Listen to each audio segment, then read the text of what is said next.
I've been following Stellar Blade since it was announced back in 2019, known as Project Eve, and I've been excited for this game ever since. Well, I mean, you got a hot protagonist, you're fighting crazy looking bosses. I was like, yeah, I'm down.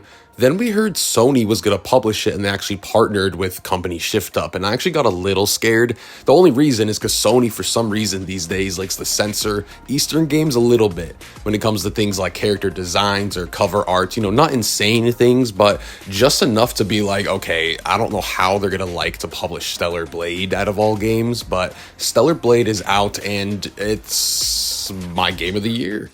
I genuinely have very few complaints or criticisms towards this game. I had that much of a good time with it. Now, going into it, I didn't think it was going to be the greatest thing in the world. I mean, it really isn't. It is just a really fun game.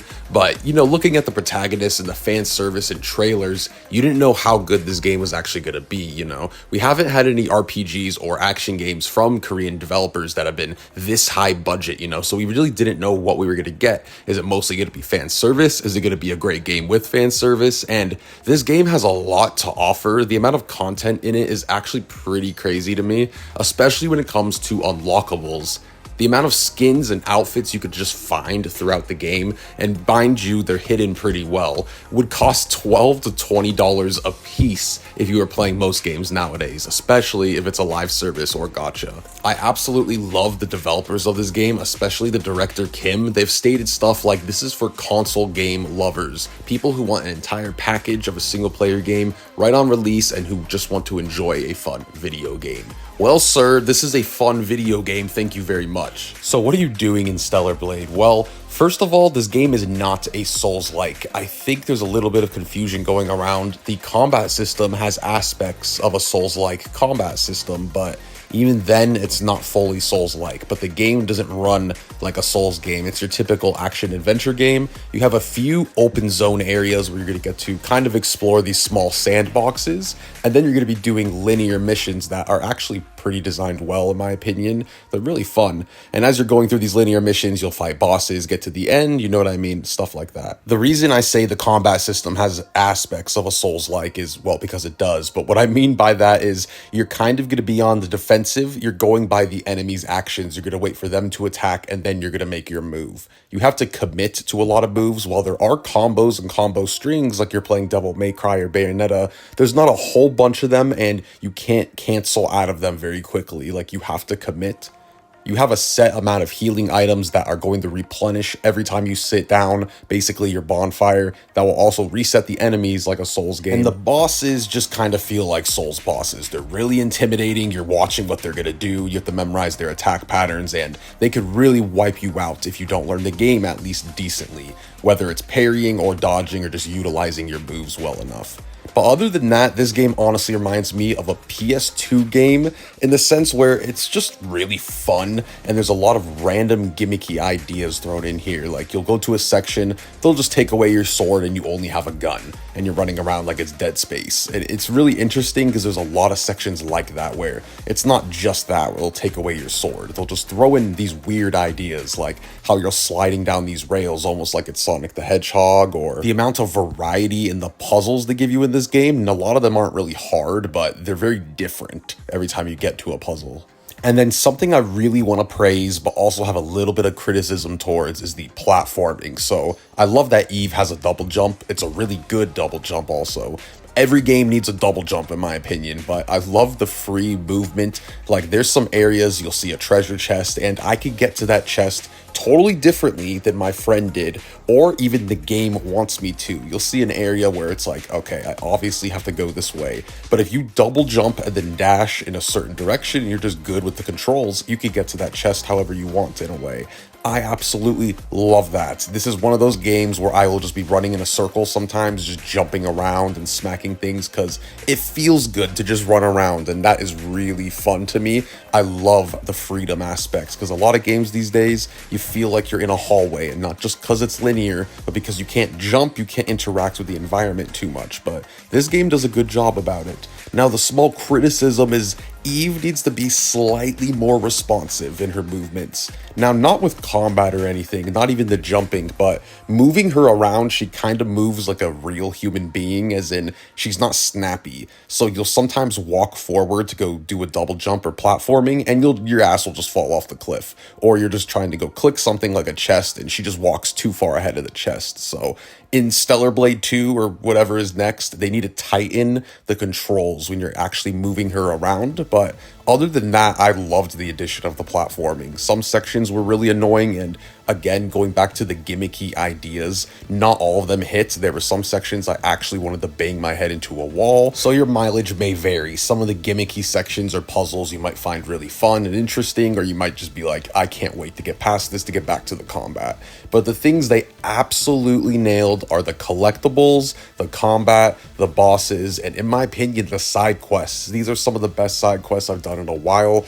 It's kind of hard to get me into side quests or side content. Like, I usually just want to go on with the main story, get to the next bosses, get to post game, see what happens. But with this game, I wanted to see the quest lines. I wanted to see what happens with these side characters. So I thought they did a really good job, because you have a one hub area in this small town, and all the NPCs are kind of around there and kind of know each other. And I thought they did good with that. By the end of the game, I knew most of the characters I was doing side quests for. I knew all the shopkeepers. And then finally, 6 minutes in, I could finally get a little bit more in depth on the combat system. Now, the biggest aspect I think is just the best thing ever is the way bosses and staggering works, because if you're good enough, you could bully bosses the way they could bully you. I'm going to put the little tag at the top right for the video I made previously talking about this and how good Stellar Blade did this. So if you want an even more in-depth combat talk, definitely go to that video and listen to that discussion. But in this game, they kind of merged a Souls-like with an action combat system hack and slash, and they did it really good. I honestly don't like when devs kind of mix and mash combat systems or other ideas to get like best of both worlds, but here it's their own kind of mix and it works really well. You have combo strings, but just enough to where there's not too many to memorize, but you could also mix and match and make some cool combos. And then again, you have to take it like a Souls-like system. You have to memorize some patterns. You have to learn parrying. That is one of the biggest things in this game, because parrying is going to knock down these little meters that'll eventually let you take down the boss for some major damage, and it's just really fun. The sound design is incredible. The particle effects are awesome, so it always feels good to parry. And then if you honestly don't like parrying, you have other stuff like perfect dodges, your super moves, or your beta moves. So there's a lot to utilize here, but it's not overwhelming either. So it's just a nice, cozy, fun combat system. And it's not as hard as a Souls game, but it's also more hard than your typical action game. So the normal mode is balanced perfect to me. This is honestly how I wish most games were balanced. It's like a little bit harder than most games you'd find these days on normal mode, but not as hard as a Dark Souls game or anything. But if the bosses are like intimidating and look like they'll kick your ass, they'll kick your ass if you don't know the game enough. So I really enjoy that.